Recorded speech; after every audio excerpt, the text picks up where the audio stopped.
Em nosso estudo de hoje, a lição 1 do livro Palavras de Emmanuel, e o título é As Almas Enfraquecidas.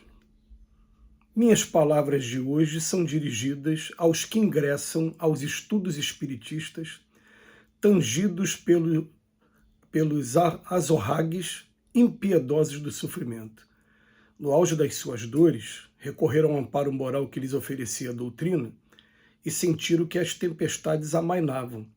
Seus corações reconhecidos voltaram-se então para as coisas espirituais. Todavia, os tormentos não desapareceram. Passada uma trégua ligeira, houve recrudescência de prantos amargos. Experimentando as mesmas torturas, sentem-se vacilantes na fé e baldos do entusiasmo das primeiras horas, e é comum ouvirem-se as suas exclamações: já não tenho mais fé, já não tenho mais esperança. Invencível abatimento invade-lhes os corações tíbios e enfraquecidos na luta, desamparados na sua vontade titubeante e na sua inércia espiritual. Essas almas não puderam penetrar o espírito da doutrina, vagando apenas entre as águas das superficialidades. Tem uma carta que Paulo de Tarso escreveu com um dos textos que são dos mais belos da história da humanidade, que foi a primeira carta aos Coríntios, e é aquele texto que fala: ainda que eu falasse a língua dos homens e a língua dos anjos, se eu não tiver a caridade, o amor, né, eu não tenho nada. E o texto termina falando que entre fé, esperança e caridade, o mais importante dos três é a caridade. Mas vamos analisar uma coisa. A primeira coisa, o primeiro recurso que a gente recebe é o da fé. Isso eu estou falando como espírito que foi criado um dia simples e ignorante. O primeiro recurso é o da fé. Enquanto eu estou vivendo a minha vida puramente instintiva, eu estou aqui vivendo a vida parecendo com a vida do animal, mas tem um momento que eu começo a despertar para que tenha alguma coisa do outro lado, né? E é normal, eu criei vários deuses no primeiro momento, eu achava que existia o deus do trovão, o deus do sol, né? Foram culturas politeístas, até a chegada de Moisés, e Moisés, além de dizer que Deus é um só, ele traz também nos 10 mandamentos morais, falando: olha, vamos começar a partir de agora a mudar o nosso comportamento. Eu vou trazer 7 mandamentos para vocês. Ó. Vou trazer o não matar, não roubar e não desejar o bem do próximo, não cometer o adultério, não desejar o companheiro do próximo, não falar mentira, que é o falso testemunho, e honrar pai e mãe. São esses os últimos 7 mandamentos. Os 3 primeiros com relação a Deus. E aí a gente começa num exercício da fé, porém a gente começa a praticar e não percebe muita mudança de imediato, porque a gente ainda está mergulhado dentro da lei de causa e efeito. Então a gente vai ter a fé e agora vai ter que ter a esperança também. A gente começa a praticar aquilo e espera que um dia a vida comece a melhorar, comece a clarear, e que a gente encerre também esse período de provação, que na época a provação era tão dura que as pessoas usavam o termo salvação. Gente, eu sempre tive essa interpretação comigo. Para eu pedir para alguém me salvar é porque o negócio está muito ruim. Não sei se vocês vão raciocinar aqui comigo. Né? Pede para ser salvo a quem está ali numa situação. Me tira daqui, pelo amor de Deus. Tem um apelo. A pessoa pede salvação.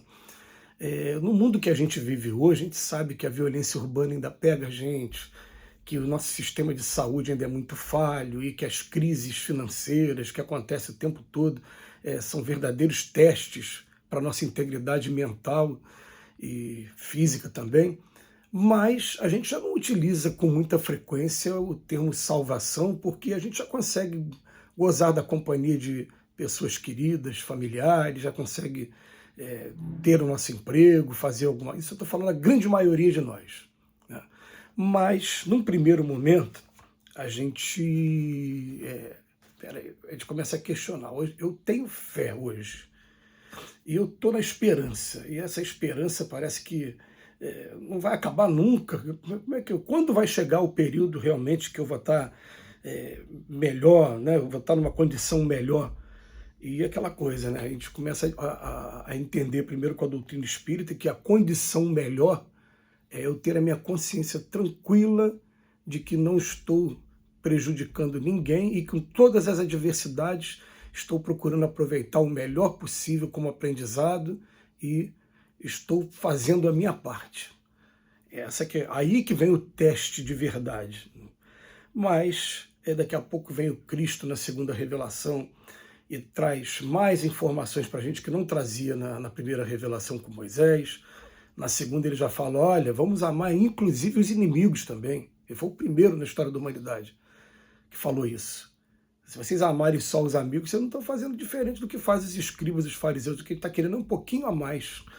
Vamos aprender a respeitar também todo ser humano. E a gente vem para cá o quê? Para ser testado de novo, para conviver com pessoas que são difíceis, para que a gente aprenda, em primeiro lugar, a respeitar. Em segundo lugar, tentar ajudar. E daqui a pouco, fatalmente, a gente vai descobrir que a melhor ajuda que a gente vai dar é com o nosso exemplo, não é com palavra, não é o nosso exemplo. Ponto. Então, o que acontece? Daqui a pouco a gente começa a entrar na doutrina espírita, e é interessante, como diz o Emmanuel aqui hoje, e fala que as palavras dele são dirigidas aos que ingressaram nos estudos espiritistas. Quando a gente ingressa no estudo espiritista da terceira revelação, a gente tem aquela noção assim, ó, eu sou um espírito imortal, minha vida não é essa aqui, isso aqui é um corpo que está emprestado pelo Pai, daqui a pouco eu vou devolver para a natureza, que eu sou de verdade, já existia antes e vai existir depois. Então o que eu estou fazendo aqui de passagem por esse mundo, que é uma vida muito breve. Eu olho para ontem, eu era criança, agora eu já passei dos 50 anos, a cabeça que está branca. Quer dizer, a vida é muito breve. Então, o que eu estou fazendo aqui exatamente? Será que meu papel é simplesmente de vir para cá, crescer, começar a trabalhar, casar, me reproduzir, deixar a prole daqui a pouco? Será que é só isso mesmo? O que será que a gente veio aprender aqui nesse mundo? E aí o que acontece? A gente, quando para estudar a doutrina espírita, ou estudar qualquer das revelações, a gente parece que naquele momento que eu parei para estudar, até o meu anjo da guarda ele me envolve e eu fico ali imerso numa energia de aprendizado mesmo. Estou olhando e falo, peraí, esse aqui é o caminho, a verdade e a vida para mim. Então naquele momento eu trago até para dentro de mim uma certa, vamos botar assim, um direcionamento, uma luz. Mas aí eu começo a me voltar para as coisas espirituais e os tormentos não desaparecem. Por quê? Porque eu ainda estou mergulhado num ambiente de provas e de expiações. Eu não vou sair do ambiente porque eu me tornei espírita. Eu não vou ter privilégio. Chico Xavier falou isso várias vezes. O fato de você ser um médium, por exemplo, não te dá privilégio algum. Inclusive, a grande maioria dos médiuns costumam ter, às vezes, finais aqui de encarnação trágicos. São doenças graves, são acidentes. E eu paro para ver até, olha o final que Jesus teve, Jesus que foi o maior de todos aqui na Terra. Mas para ver, todos aqueles apóstolos também tiveram finais muito longe da dignidade deles. Morriam apedrejados, morriam crucificados, às vezes de cabeça para baixo, como foi o Pedro. Né? João, tentaram jogar João dentro de um tonel de azeite fervente. Quer dizer, jogaram, na verdade, mas ele não desencarnou, não morreu por conta disso. Mas, poxa, olha como é que a coisa é complicada aqui para a gente aqui na Terra. Continuam as provas, mas as bem-aventuranças que Jesus deixou para a gente, ele fala assim, ó, se você permanecer com esse comportamento, com essa postura, você vai colher os frutos daqui a pouco, lá no mundo espiritual, que você vai ver o resultado das suas provas, se você foi aprovado mesmo ou não. Portanto, que é por isso que a gente já está o tempo todo batendo nessa tecla. Não importa você chegar ao ponto principal, ao seu objetivo. O que importa é o meio que você utilizou para chegar. Muitas das vezes é melhor até a gente não ter conseguido chegar, mas ter usado dos meios honestos, dos meios corretos, do que alcançar de maneira desonesta. Porque a nossa consciência é que vai ser o nosso juiz nessas horas. Então, o Emmanuel vem falar para a gente, nas primeiras horas, vacilante, as coisas não melhoram, a gente começa a ouvir as exclamações, eu já não tenho mais fé, não tenho mais esperança. Fala, essas almas não puderam ainda penetrar o espírito da doutrina, vagando apenas entre as águas da superficialidade. Vai chegar o nosso momento, sim, Mas, por enquanto, aproveitemos as provas que a gente tem pela frente. Que Jesus nos abençoe hoje e sempre.